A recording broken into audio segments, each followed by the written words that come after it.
السلام علیکم۔ جب تم اللہ کی رضا کے لیے اپنی محبت قربان کر دیتے ہو، تمہاری دعائیں تمہاری زبان سے ادا ہونے سے پہلے ہی قبول ہو جاتی ہیں۔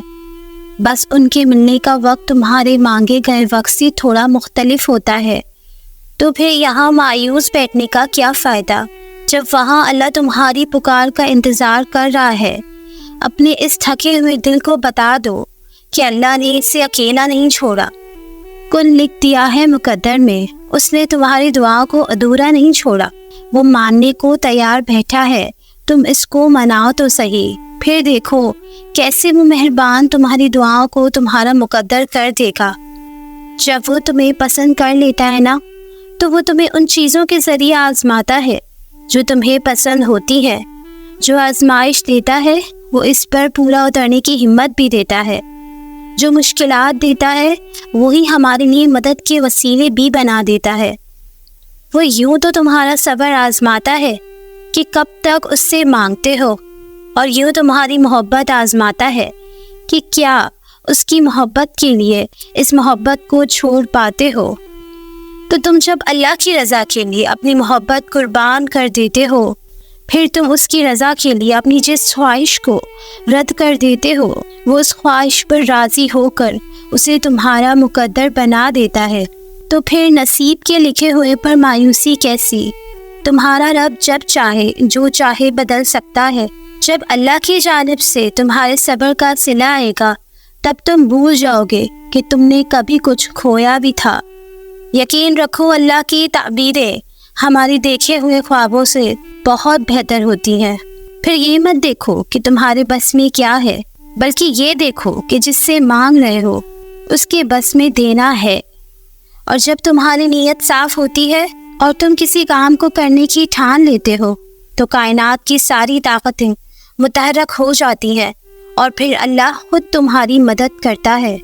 جس نے یہ زخم دیا ہے وہی اس پہ مرہم بھی لگائے گا، اور اللہ سے مدد مانگ کر کبھی بھی کوئی بے یار و مددگار نہیں رہا۔ وہ تمہاری ان جاگتی ہوئی آنکھوں میں ایسی دلکش نیند اتارے گا کہ پھر تمہاری کوئی بھی رات نیند سے خالی نہ ہوگی۔ وہ چاہتا ہے کہ تم تک تمہاری پسند کو پہنچانا کب بہتر ہے۔ جو تمہاری دیری لگ رہی ہے نا، وہ اصل میں تمہاری جلد بازی ہوگی۔ وہ تمہیں اس طرف سے آزاد کر دے گا۔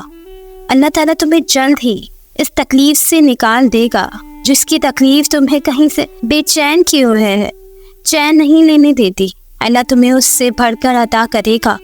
جو تم چاہتے ہو وہ اسی کو تمہارے حق میں بہتر بنا دے گا۔ اللہ تمہیں اس سے بڑھ کر عطا کرے گا۔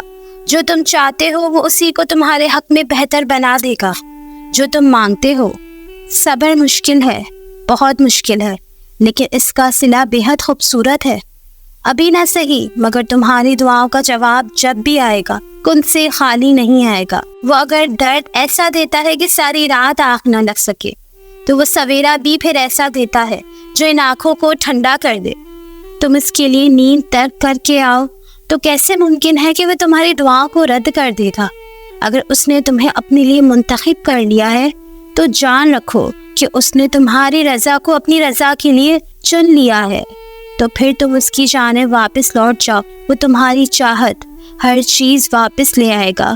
وہ جو چاند کو روشنی سے بھر کر آسمان کو ستاروں سے سجا دیتا ہے، وہ تمہیں بھی ایسے سکون سے بھر دے گا کہ پھر کوئی درد تمہیں ستا نہ سکے گا۔ جو تمہاری فریاد کو تمہاری زبان تک لا سکتا ہے، وہ اس فریاد کو تمہارا مقدر بھی بنا سکتا ہے۔ جو تہجد کا سجدہ قضا نہیں کرتا، اللہ بھی پھر اس کی محبت کو قضا نہیں ہونے دیتا۔ جس نے تمہیں مانگنے کی ترکیبیں سکھائی ہے، وہ دینے میں بھی خوب مہارت رکھتا ہے۔ ہمارا ایک ہی مسئلہ ہے کہ ہم دوسروں کو جوڑنے کے چکر میں خود ہی ٹوٹ جاتے ہیں، خود کو کھو دیتے ہیں۔ ہم دوسروں کو جوڑتے جوڑتے خود کو ہی توڑ دیتے ہیں۔ ہم سوچتے ہیں کہ محبت عزت نفس کی قربانی کا نام ہے۔ ہم سوچتے ہیں کہ رشتوں کو زبردستی پکڑے رکھتے سے وہ مضبوط ہو جاتے ہیں، اور پھر ہم ان رشتوں کو تب تک تھامے رکھتے ہیں جب تک ہمارے ہاتھ لہو لہان نہیں ہو جاتے۔ ہم یہ کیوں نہیں سوچتے کہ ہمیں مکمل ہونے کے لیے کسی سہارے کی نہیں بلکہ خود کی ضرورت ہے۔ ہمارا سکون ہم میں ہی چھپا ہوا ہے۔ کسی کو قید کر لینے سے وہ ہمارا نہیں ہو سکتا۔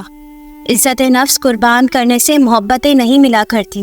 جس نے آپ کو قبول کرنا ہوتا ہے وہ آپ کو تمام عیبوں کے ساتھ قبول کرتا ہے، اور جس نے نہیں کرنا ہوتا وہ آپ کو لاکھوں خوبیوں کے ساتھ بھی ٹھکرا دیتا ہے.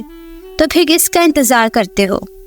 گزرے وقتوں کو بلا کر آگے بڑھو اور خود سے محبت کرنا سیکھو، خود کی قدر کرنا سیکھو. ہر چھوٹی ہوئی خیر واپس مل جاتی ہے، مگر خود کو کھو کر پانا بہت مشکل ہے. تو کوشش کرو کہ جو دوسروں کو دیتے ہو خود بھی اس سے محروم نہ رہو. کسی اور سے پہلے تمہارا تم پر حق ہے، اور یہ حق کسی اور کو کبھی مت دو. روشنی بکھیرتے بکھیرتے خالی نہ ہو جانا، اور پھر باقی صرف اندھیرا رہ جائے. تم جیسے بھی ہو مکمل ہو، خود کے لیے کافی ہو. خود کو پہچانو تاکہ تمہارے لیے پہچان مل سکے، کیونکہ علاوہ تمہیں کوئی چاہ نہیں سکتا. گرنے سے مت ڈرو، یہ پنکھ تمہارے ہیں.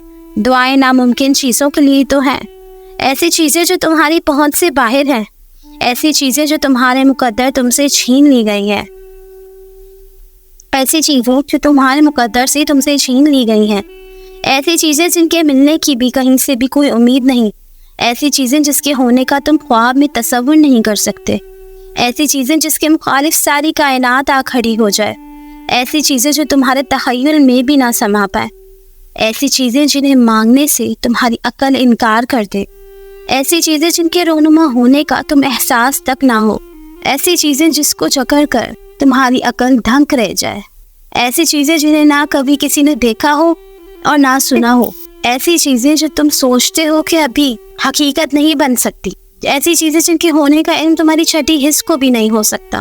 دعائیں وہ معجزہ ہیں جنہیں تمہارا نصیب بھی نہیں ہو سکتا.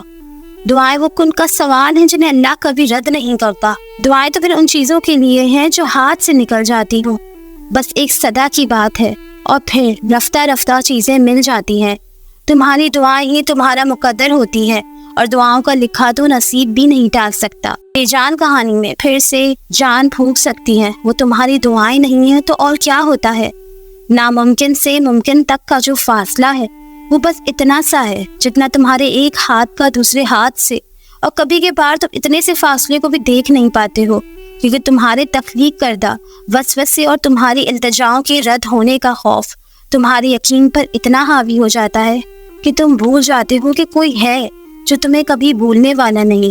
دعاؤں کی طاقت کی انتہا تو یہ ہے، اللہ اپنے خود لکھے ہوئے نصیب کے باوجود بھی تمہاری رضامندی کا انتظار کرتا ہے کہ جو تمہیں پسند نہیں اسے اپنے مطابق جتنی دفعہ بھی ہو جائے بدل دو.